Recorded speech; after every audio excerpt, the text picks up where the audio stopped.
When are you gonna cover the Mother's Rosario arc? By the way, why didn't you cover the Mother's Rosario arc? We're not gonna talk about the Mother's Rosario arc. Dude. Fine, okay? I'll do it. But it just means that I'm making 2 short videos this week. I just finished the second half of SAO Season 2.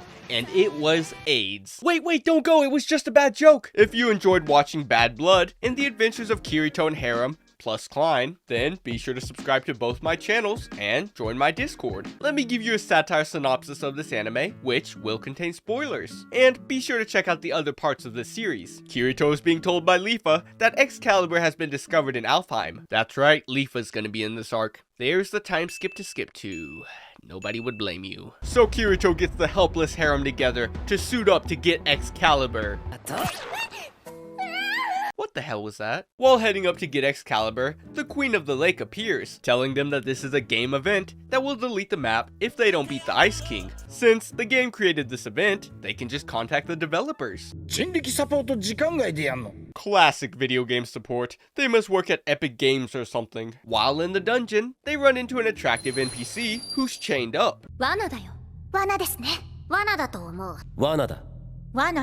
It's a trap! But Klein decided that he didn't want to die a virgin, and it's like Kaiba once said, if you get laid in the game, you get laid for real. When they finally make it to the boss, they use the biggest cheat in the whole game, Kirito, but also his one-night stand child who says what attack is about to be used. After Kirito finds Mjolnir, he gives it to Klein's new waifu.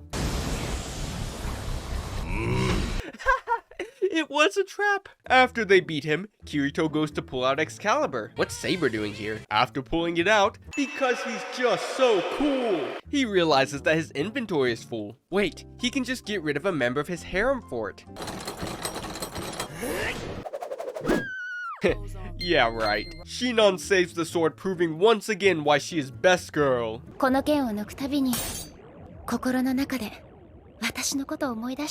The harem did not like that. After saving the world, Klein moves on faster than Mariah Carey's songs start playing in Walmart on November 1st. So he asks another AI for her number. Man is down astronomically. He's just like me for real. Asuna hears about a new player called Zekin, who is PvPing players and is yet to lose. But I'm sure the coolest person, Kirito, would easily beat her.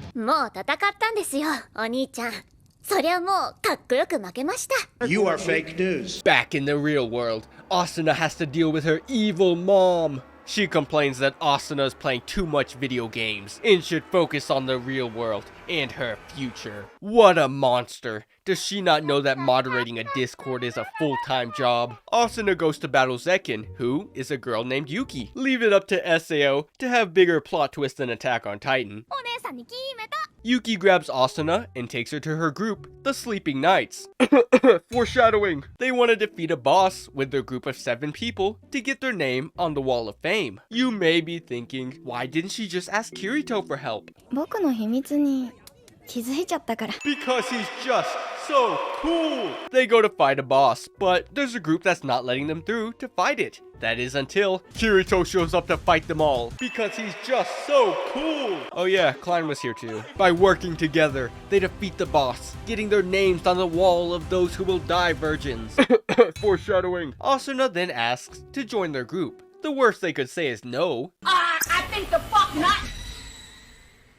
Well, that was definitely worse than no. 3 days later, one of Yuki's party members literally shows up to say, I can't tell you why she said no, then leaves. Why don't you just kick her while she's down next? Luckily, she still has one person that she can lean on, Kirito, who magically gives Asuna Yuki's location in real life. Because he's just so cool! Or just a stalker, I really don't know. Yuki is dying because she has AIDS.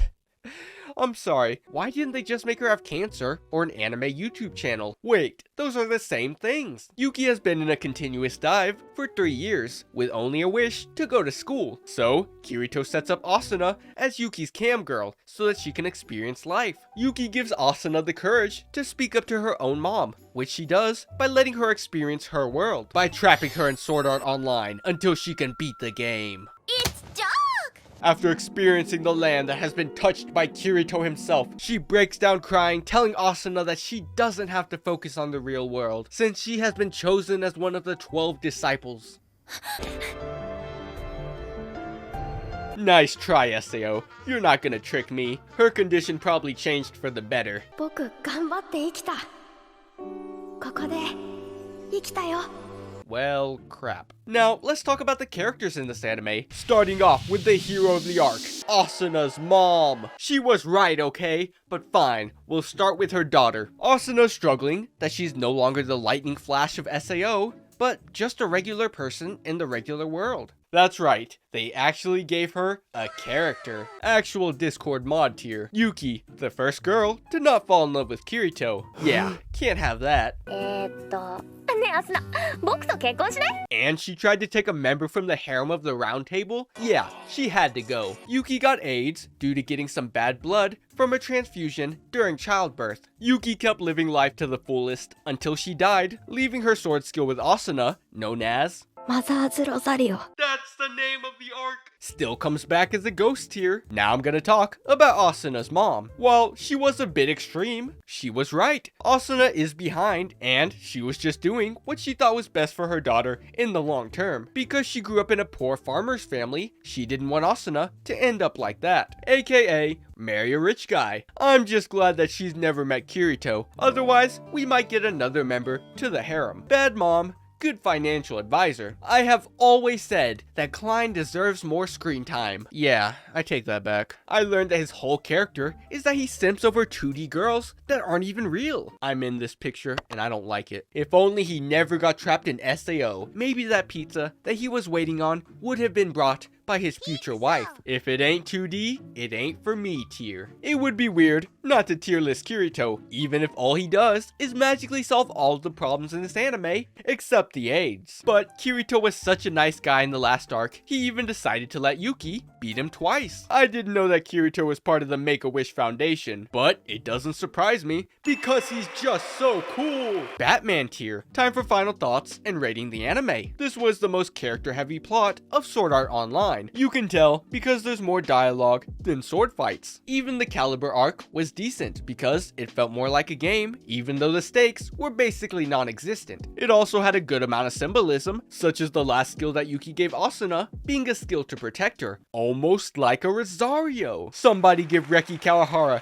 the Nobel Prize in Literature. But the send-off did get some of us crying in the club. Because it was so dialogue heavy, we get so much more character development. We learned that Klein is a VTuber simp, Lisbeth is an insensitive asshole, Asuna better hope that Kirito makes a lot of money in the future, and Kirito is a furry. The animation and music is great as always. I still love Lisa and all of her music that she's done for SAO. The voice acting for Yuki's final moments as her voice gets weaker and weaker was also phenomenal. While my anime list gave this anime a score of around 6.7 out of 10, I'll be giving a score of 7.1 and 8.3 first aid kits out of 10. In conclusion, somebody please get Klein a girlfriend. He can't go out.